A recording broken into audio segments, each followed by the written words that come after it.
Good morning class 9 student. आज हम आपको ज्योग्राफी का थर्ड लेसन ड्रेनेज पढ़ाने जा रहे हैं। ड्रेनेज मीन्स होता है बहाव। The term drainage describe system of an area and the world largest drainage basin is of the Amazon river in South America, whereas in India it is of the Ganga river. जल निकासी शब्द जो होता है एक क्षेत्र की नदी प्रणाली के बारे में बताता है, और दुनिया का जो जल निकासी बेसिन है वो दक्षिण अमेरिका और अमेजन नदी का है, जबकि भारत में गंगा तरवर है। फिर आगे इसमें आपका है any elevated area such as a mountain or an upland separate two drainage basin which is called as a water divide. आगे इसमें बताया गया कोई भी ऊंचा क्षेत्र जैसे कि एक पर्वत या एक ऊपर का इलाका जल निकासी घाटियों को अलग करता है, जिसे जल विभाजन कहा जाता है। For example, Ambala is located on the water divide of Indus and Ganga drainage basins. The area drained by a single river system is called a drainage basin. Example आपको बताया गया है कि अम्बाला सिंधु और गंगा घाटियों के जल विभाजन पर स्थित है। एक एकल नदी प्रणाली द्वारा निकाले गए क्षेत्र को जल निकासी बेसिन कहा जाता है। Drainage system in India, Bharat की बहाव का सिस्टम क्या है? द हिमालय रिवर, हिमालय की नदियाँ। Most of the Himalayan rivers are perennial which mean they have the water throughout the year. देखिए बताया गया है इसमें कि अधिकतर जो नदियाँ होती हैं, हिमालय की अधिकांश नदियाँ 12 मासी होती हैं, मतलब पूरे साल बहती रहती हैं, जिसका मतलब है उनमें साल भर पानी रहता है। पेरेनियल रिवर मीन्स होता है वो रिवर्स जिसमें पूरी साल पानी रहे, उसे पेरेनियल रिवर्स कहते हैं। आगे this river receive water from rain as well as from melted snow from the high mountain. ये जो नदियाँ हैं बारिश के साथ साथ ऊंचे पहाड़ों से बर्फ से पानी प्राप्त करती हैं। आगे इसमें बताया गया है आपका the Indus and the Brahmaputra are major Himalayan river. Sindhu और ब्रह्मपुत्र हिमालय की प्रमुख नदियां हैं। The originate from the north of the mountain ranges. इसमें आगे है इसकी उत्पत्ति पर्वत श्रृंखलाओं के उत्तर से हुई है। These rivers are long and joined by many large and important tributaries. ये नदियाँ जो होती हैं बहुत लंबी होती हैं और ये अपने सहायक नदियों के साथ जुड़े हुए होते हैं। They have cut through the mountain making gorges. ये पहाड़ों के माध्यम से काट दिए जाते हैं, जिससे गोरज बनते हैं। The Himalayan river have long courses from their source or to the sea. Himalaya की नदियाँ अपने स्रोत से लेकर समुद्र तक बहती रहती हैं, संचालित करती रहती हैं। The river perform intensive erosion activity in their upper course and carry huge loads of silt and sand. ये नदियाँ अपने ऊपरी हिस्से में गतिविधियाँ करती हैं और गाद और बालू को भारी भार उठाती रहती हैं, मतलब ये अपने साथ बालू और जो गाद होती है वो चीज़ साथ में लेते हैं। These river from meanders, oxbow lakes and other deposital feature during their medieval and lower courses in the floodplains. These river have well developed deltas. इसमें आगे बताया गया बाढ़ के मैदान में उनके और निचले जो एरियाज होते हैं उनकी झीलों की अन्य विशेषताएं पाई जाती हैं। ये इन नदियों की अच्छी तरह विकसित किया जाता है, और ये नदियाँ जो होती हैं मौसमी होती हैं क्योंकि ये ईलू वर्षा पर डिपेंड होती हैं। द पेनिनसुलर रिवर्स, आपकी पेनिनसुलर नदियाँ। इसमें आपको बताया गया है these are the seasonal river at their flow and depend on rainfall. ये सीजनल रिवर होती हैं जो कि डिपेंड होती हैं बारिश पे। ड्यूरिंग द ड्राई सीजन्स, जब ये ड्राई गर्मियों का मौसम होता है तो the large river even reduce the flow of water in their channels. बड़ी नदियों अपने चैनल प्रवाह को पानी को कम कर देती हैं। These river have shorter and slower courses as compared to the Himalaya river. इनमें हिमालयी नदी की तुलना में कम उथले पाठ्यक्रम होते हैं, मतलब वो बहाव होता है। Most peninsular river originate in the Western Ghat and flow toward the bay of Bengal. अधिकांश जो नदियां हैं वो आपके वेस्टर्न घाट्स एरिया में और बे ऑफ बंगाल की खाड़ी की ओर बहती हैं। आपका एग्जाम्पल जैसे हैं Mahanadi Godavari river, whereas some river which originate in the central highland flow westernward direction in the Arabian sea. Mahanadi Godavari नदियाँ आदि जहाँ कुछ नदियों के रूप में जो मध्य उच्च भूमि में उत्पन्न होती हैं और अरब सागर के पश्चिम दिशा की ओर बहती हैं। देखिए पहले पेरेनियल और पेनिनसुलर रिवर में डिफरेंस आप समझ लीजिए। पेरेनियल रिवर वो होते हैं जो माउंटेनियस रेंज से निकलते हैं और जो इसमें पूरी साल पानी रहता है, और पेनिनसुलर रिवर वो होते हैं जो प्लेट्यूज एरिया से निकलते हैं और इसमें पूरी ईयर्स पानी नहीं होते हैं, मतलब गर्मियों के मौसम में इनके बहाव कम हो जाते हैं या कभी कभी सूख जाते हैं। आगे है आपका द हिमालयन रिवर्स, हिमालय की नदियाँ। A river long with the territories में called a river system. Indus, Ganga and Brahmaputra are major river system of the Himalaya river. These are discussed below. Himalaya की जो नदियां हैं वो अपनी सहायक नदियों के साथ एक नदी प्रणाली कह सकते हैं। सिंधु नदी, गंगा और ब्रह्मपुत्र हिमालय नदियां की प्रमुख नदी प्रणाली हैं। इनकी चर्चा हम नीचे कर सकते हैं। The Indus river system, Sindhu नदी प्रणाली। The Indus river system a river rises from China Tibet near Mansarovar lakes. जो सिंधु नदी चीन तिब्बत से मानसरोवर झील के पास से निकलती है। It flow western word and entire India in the Ladakh district of Jammu and Kashmir.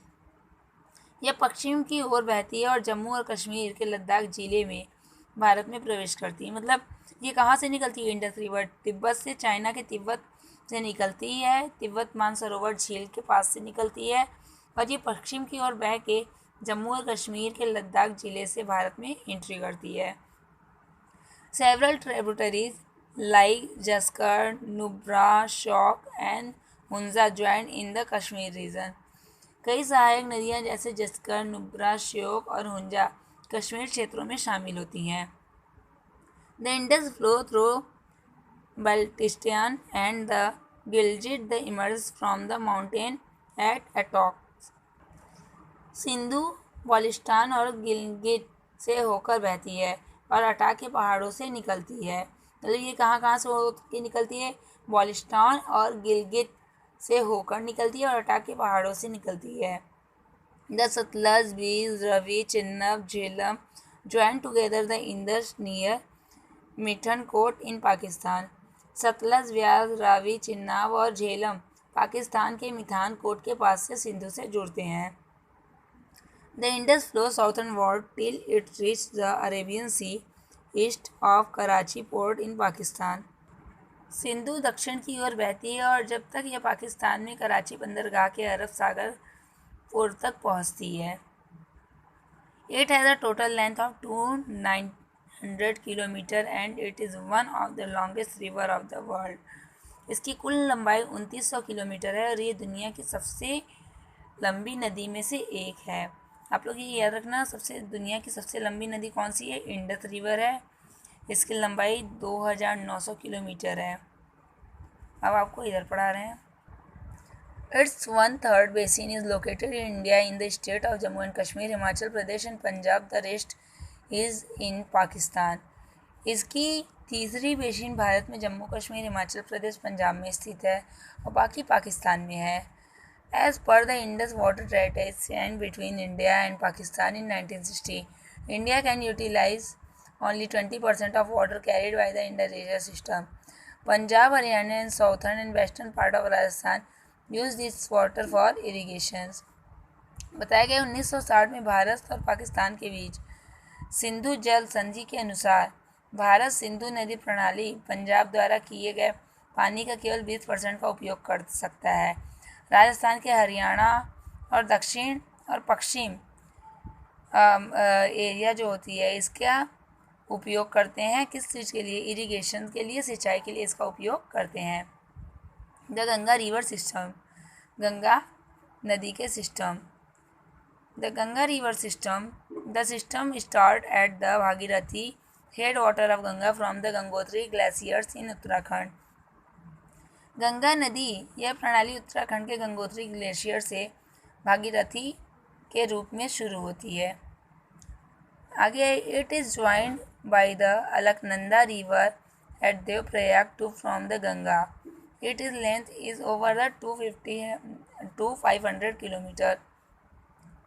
इसकी जो बताया गया है इसमें कि यह प्रणाली उत्तराखंड के गंगोत्री ग्लेशियर से भागीरथी के रूप में शुरू होती है, जो गंगा के लिए देवप्रयाग में अलकनंदा नदी से जुड़ती है। इसकी लंबाई 2500 किलोमीटर से अधिक है। At Haridwar the Ganga emerge from the mountain on the plains. The major tributaries are Yamuna, Ghaghara, Gandak and Kosi. इसकी प्रमुख सहायक नदियाँ यमुना, घाघरा, गंडक और कोसी हैं। हरिद्वार में गंगा पहाड़ों से मैदान की ओर निकलती है। The river Yamuna rises from the Yamunotri glaciers in the Himalaya. It flows parallel to the Ganga as a right bank tributaries. It meets the Ganga at Allahabad. इसमें आगे बताया गया है कि यह गंगा के समांतर कठोर नदी के रूप में बहती है। इलाहाबाद में गंगा से मिलता है। लेफ्टिनेंट इलाहाबाद में गंगा से मिलता है। The Ghaghara and the Gandak Kosi rise in the Nepal Himalaya. Nepal Himalaya में घाघरा, गंडक और कोसी बढ़ती हैं। The Ganga main tributaries which come from the peninsular upland are the Chambal, the Betwa and the Son. इसमें बताया गया है प्रायद्वीप क्षेत्रों में आने वाली गंगा की प्रमुख सहायक नदियाँ चंबर, बेतवा और सोन नदी हैं। फिर है इसमें आपका the rise of from the semi-arid areas have shorter courses and do not carry much water in them. ये अर्धशुष्क क्षेत्रों से उठते हैं और छोटे टाइम के बाद इनमें ज़्यादा पानी नहीं होता है। The Ganga flow easternward till Farakka in West Bengal. Here it divide into 2 branches and from a distributary known as the Bhagirathi Hooghly, also called Hooghly, which flow into the Bay of Bengal. अब बताया गया पश्चिम बंगाल में फर्रक्का तक गंगा पूर्व की ओर बहती है। यहाँ यह 2 शाखाओं में डिवाइड हो जाती है और भागीरथी और हुगली में, जिसे हुगली भी कहा जाता है कि हुगली के रूप में जाना जाता है, जो बंगाल की खाड़ी में बहती है। The main stream of the Ganga flow into Bangladesh where it joined by Brahmaputra come from Assam up from the मेघना। Flagship program by the Union government in June 2014. The objective of this program is effective abatement, reduction of pollution, conservation and preservation of the national river Ganga. Namami Gange कार्यक्रम जून 2014 में केंद्र सरकार द्वारा एक प्रमुख कार्यक्रम के रूप में एक मिशन के तहत बनाया गया था। इस कार्यक्रम का उद्देश्य राष्ट्रीय गंगा के प्रदूषण, संरक्षण और एक कायाकल्प की प्रभावी कमी को कम करना था। The Brahmaputra river system. The Brahmaputra rise in Tibet east of Mansarovar lake. It flow eastern perennials to the Himalaya till it reach the Namcha Barwa mountain 7,757 meter, where it take the U-turn and enter India in Arunachal Pradesh through George. Here it is called the Dihang. आपको बताया गया है कि ब्रह्मपुत्र तिब्बत में उठती है और पूर्व में मानसरोवर झील है। यह हिमालय के पूर्व की ओर बहती है। जब तक यह नमचा बरवा पर्वत तक नहीं पहुंचती तब तक यह पूर्व की तरफ बहती है। यहाँ से यह यू टर्न मोड़ लेती है और अरुणाचल प्रदेश में भारत में प्रवेश करती है। यहाँ इसे दिहांग कहा जाता है। मतलब ब्रह्मपुत्र को वहाँ पे किस नाम से जाना जाता है? दिहांग के नाम से जाना जाता है। It is slightly longer than the Indus and the more of its course lies outside India. It is joined by many tributaries like Dibang, Lohit, etc. from the Brahmaputra in Assam. इसमें बताया गया है आपको कि यह सिंधु से थोड़ा लंबा है। इसका अधिकांश कोर्स भारत के बाहर स्थित है। यह असम में ब्रह्मपुत्र बनाने के लिए कई सहायक नदियाँ जैसे दिबांग, लोहित आदि से जुड़ा हुआ है। It carry very little slit and water from the Tibet as it is a cold and dry area. In Assam, it carry a large amount of water and large amount of silt because Assam is a high rainfall area. आगे इसमें बताया गया है यह तिब्बत में बहुत कम गाद और पानी ले जाता है क्योंकि यह एक ठंडा और सूखा क्षेत्र है। असम में ये बड़ी मात्रा में पानी और बड़ी मात्रा में गाद पहुंचाता है क्योंकि यह असम में उच्च वर्षा वाला क्षेत्र है। It is the bedded channel in Assam, forming many river Rhine Island, Majuli Island, and world largest river Rhine Island is formed by the Brahmaputra overflow its bank during the monsoon every year, causing several floods in Assam and Bangladesh. इसमें आगे बताया गया है आपका कि इसका जो bedded channels है वो क्या करता है। असम में कई नदियाँ द्वीपों का निर्माण होता है। मांजुली द्वीप दुनिया का सबसे बड़ा नदी का द्वीप है जिसके जो इसके द्वारा बनाया गया है। किसके द्वारा बनाया गया है? ब्रह्मपुत्र नदी के द्वारा। आगे ब्रह्मपुत्र हर साल मानसून के दौरान अपने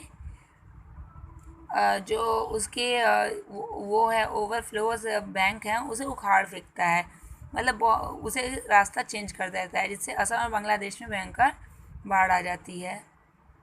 ये आपका चेक पॉइंट क्वेश्चन है इससे related. The peninsular reverse, peninsular reverse क्या होता है?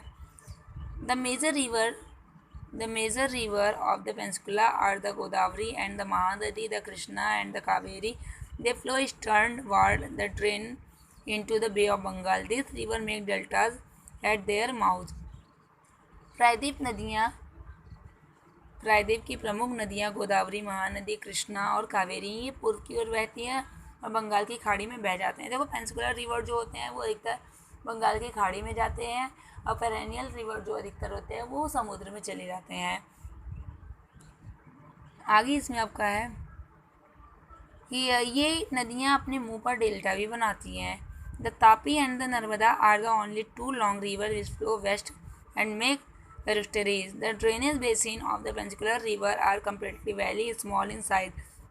The important basin of Peninsular River are as follow. इसमें आगे बताया गया है कि तापी और नर्मदा केवल दो लंबी नदियाँ हैं जो पश्चिम की ओर बहती हैं और ये प्रायद्वीप नदियों के जल निकासी घाटियों के आकार से अपेक्षाकृत छोटी होती हैं। जो अधिकतर प्रायद्वीप नदियों की घाटियाँ हैं नर्मदा बेसिन के रूप में, वो अब बताया जा रहा है कि आपकी पहली पेनिनसुलर रिवर कौन कौन सी है। पहला है आपका नर्मदा बेसिन। नर्मदा बेसिन में the Narmada rise is the Amarkantak hills of the Madhya Pradesh.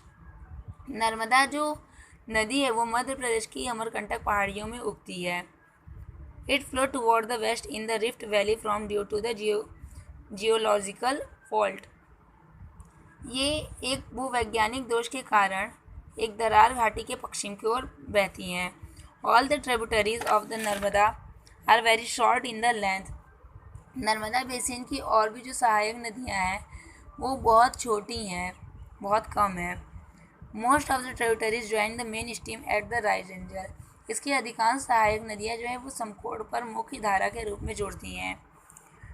The Narmada basin cover part of the Madhya Pradesh and Gujarat. Narmada basin जो है मध्य प्रदेश और गुजरात का एरिया जो है वो कुछ हिस्सों को कवर करती है। The Narmada river conservation mission has been undertaken of Madhya Pradesh by the scheme named Namami Devi नर्मदे। इसमें बताया गया है कि नर्मदा बेसिन मध्य प्रदेश और गुजरात के कुछ हिस्सों को कवर करती है। नमामि देवी नर्मदे नामक योजना के द्वारा नर्मदा नदी संरक्षण मिशन मध्य प्रदेश में किया गया है। The Tapi Basin. The Tapi rises in the Satpura ranges in the Betul district of Madhya Pradesh. It flows in a rift valley parallel to the Narmada, but it is much shorter in length. It covers part of Madhya Pradesh, Gujarat, and Maharashtra. Its length is about 724 kilometre. Tapi basin जो है मध्य प्रदेश के बलूच जिले के सतपुड़ा पर्वतमाला तापसी से उगती है। ये नर्मदा के समांतर में एक दरार में बहती है, लेकिन यह लंबाई में बहुत अधिक गोलाकार है। इसमें मध्य प्रदेश, गुजरात और महाराष्ट्र के कुछ भाग शामिल हैं। इसकी जो स्पीड है वो लगभग 724 किलोमीटर, मतलब इसकी जो लेंथ है वो 7,124 किलोमीटर है। The Godavari basin. Godavari basin. The river Godavari rises from the slope of the Western Ghat, Nashik district at Maharashtra. Godavari basin जो है नदी जो है वो महाराष्ट्र के नासिक जिले के पश्चिम घाट के ढलान की ओर से निकलती है. It is the longest river about the 1500 km, having the largest drainage basin and the largest delta of the Peninsular River. यह जो है सबसे लंबी नदी लगभग 1500 किलोमीटर सबसे बड़ा जल निकासी बेसिन है और ये प्रायद्वीप नदियों का सबसे बड़ा डेल्टा है. इसमें आगे आपका है it is known as the Dakshin Ganga because of it length and the area it cover. इसे दक्षिण गंगा के भी नाम से जाना जाता है क्योंकि ये बहुत एरिया को कवर करती है.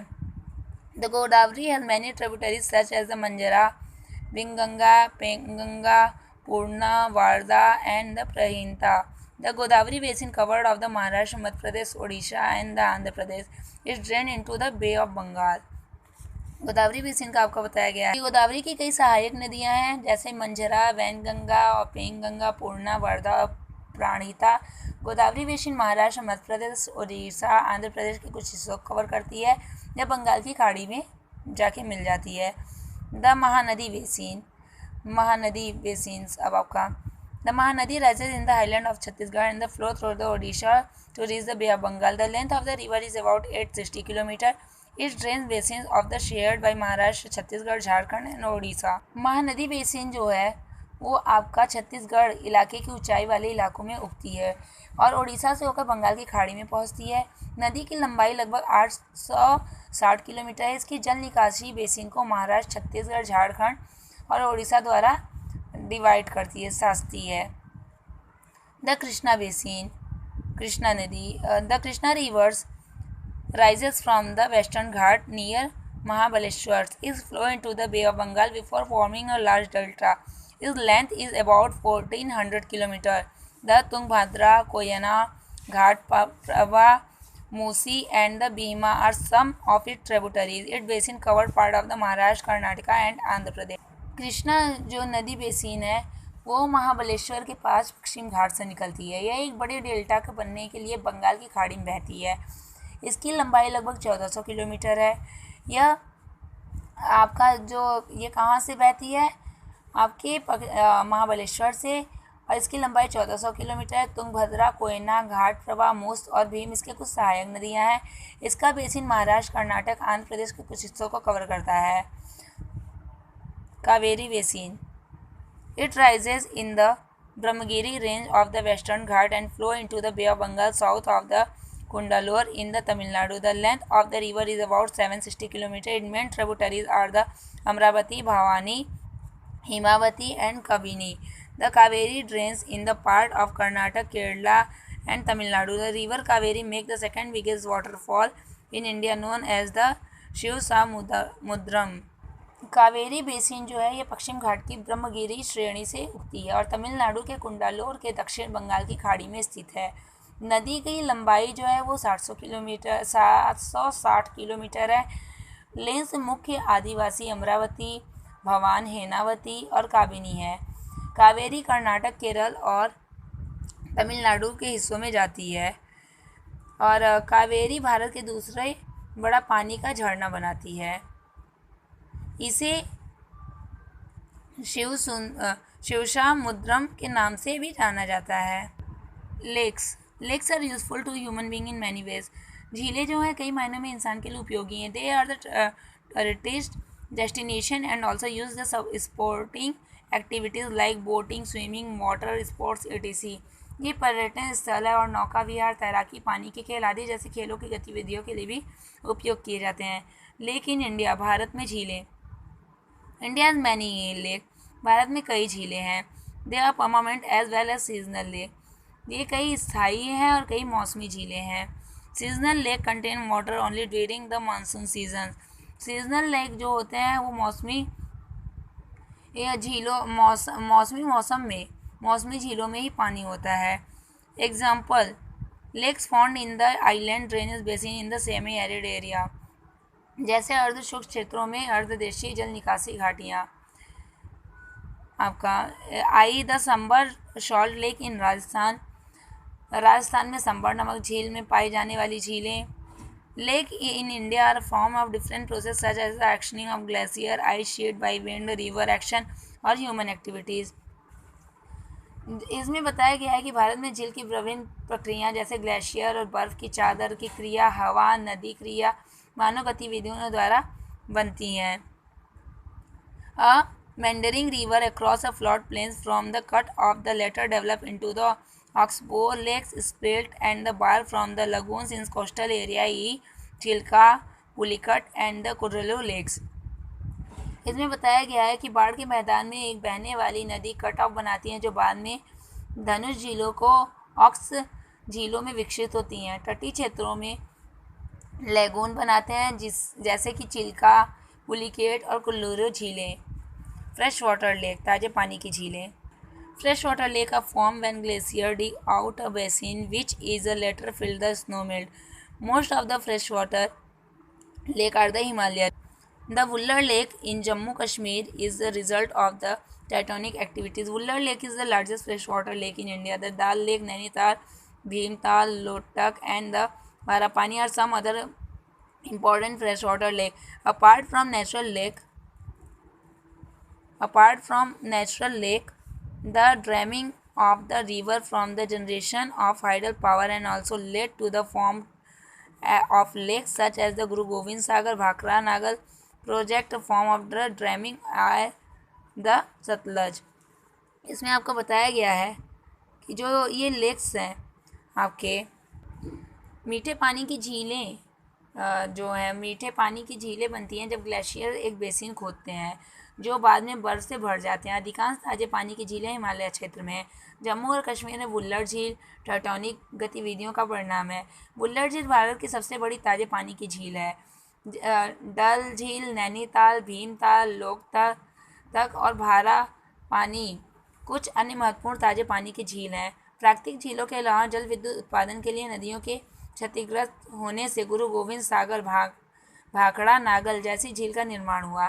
सतलज को क्षतिग्रस्त करके परियोजना का गठन किया गया. अब आपका इम्पोर्टेंस ऑफ झील, आपका झीलों की महत्व. Lakes help the regulate the flow of a river during heavy rainfall. It prevents flooding and during the dry season it helps maintain an even flow of water. It can be used for develop hydropower and moderate the climate of the surrounding, maintain the aquatic ecosystem, express natural beauty, help develop tourism and the provide reaction. इसमें बताया गया है आपका कि जो झील एक नदी के प्रवाह को विनिमय करने में मदद करती है. भारी वर्षा के दौरान यह बाढ़ को रोकता है और शुष्क मौसम के दौरान यह पानी के एक समान प्रवाह को बनाए रखने में मदद करता है. सेकंड है इसका जो प्रयोग है वो हाइडल पावर को भी विकसित करने के लिए किया जाता है. यह आसपास की जलवायु को नियंत्रित करता है, जलीय परिस्थिति तंत्र को बनाए रखता है और प्राकृतिक सुंदरता को भी बनाए रखता है जिससे पर्यटक को विकसित करने और मनोरंजन प्रदान करने में मदद करता है. 70% of the world's surface is covered with the water, but 97% of that is salt water. Of the 3% of the availability of fresh water, 3/4 of trapped it ice. दुनिया की सतह का 71% हिस्सा जो है वो पानी से ढका है, लेकिन 97% जो वाटर है वो खारे पानी का है.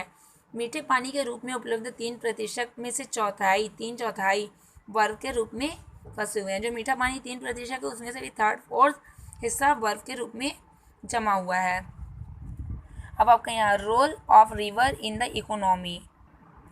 आर्थिक रूप से नदियों के कार्य. River help play an important role throughout human history. Water from the river is a basic natural resource essential for various human activities. They provide water for irrigation, facilities of navigation, fishing, and they provide water for domestic use like washing, cooking, drinking, etc. It also help to generate hydroelectric power. नदियों की भूमिका पूरे मानव इतिहास के लिए महत्वपूर्ण भूमिका है. नदियों से पानी विभिन्न मानवीय गतिविधियों के लिए आवश्यक एवं बुनियादी प्राकृतिक संसाधन है. वे सिंचाई के लिए पानी प्रदान करते हैं, नेविगेशन की सुविधा देते हैं, मत्स्य पालन कराते हैं. वे कपड़े धोने, खाना बनाने, पीने के लिए जैसे घरेलू उपयोग के लिए भी पानी प्रदान करते हैं और ये आपके हाइड्रो इलेक्ट्रिक पावर के लिए भी पैदा करने में मदद करते हैं. अब आपका इधर river pollutions. Growing domestic, municipal, industrial and agriculture demand for water from river affect the quality of water. Flow, untreated swing and industrial waste into the river affect the water as well as self-cleaning capacity of the river. For example, Ganga can estimated population load with 20 km wide self-cleansing capacity, but due to increasing urbanization and industrialization, it is not possible. Various action plans are launched by government to control river pollutions. अब देखिए river pollution के लिए क्या क्या plans किए गए हैं. इसमें बताया गया है आपका कि नदी का जो प्रदूषण है, नदी के से पानी की घरेलू, नगरपालिका, औद्योगिक और कृषि की बढ़ती मांग पानी की जो क्वालिटी है उसको इफ़ेक्ट करता है और जो इंडस्ट्रियल अपसेट्स पानी को प्रभावित करता है. साथ ही नदी की आत्मशोधन क्षमता को भी प्रभावित करता है. उदाहरण के लिए गंगा अपनी आत्म सफाई क्षमता द्वारा 20 किलोमीटर के भीतर प्रदूषण भार को आत्मसात कर सकती है, मतलब बाहर निकाल सकती है, लेकिन बढ़ते शहरीकरण और औद्योगिकरण के कारण यह संभव नहीं है. नदी प्रदूषण को नियंत्रण करने के लिए सरकार की विभिन्न कार्यक्रम योजना शुरू की गई है. नेशनल रिवर कंजर्वेशन प्लान्स, ये आप लोग खुद से पढ़ लेना, आपको दिखा दे रहे हैं. और देखिए आपकी नदियाँ कौन कौन कहाँ से निकलती हैं, ये आपका मैप है, आप लोग ये ध्यान से देख लेना. आपका ये लेसन खत्म. Thank you.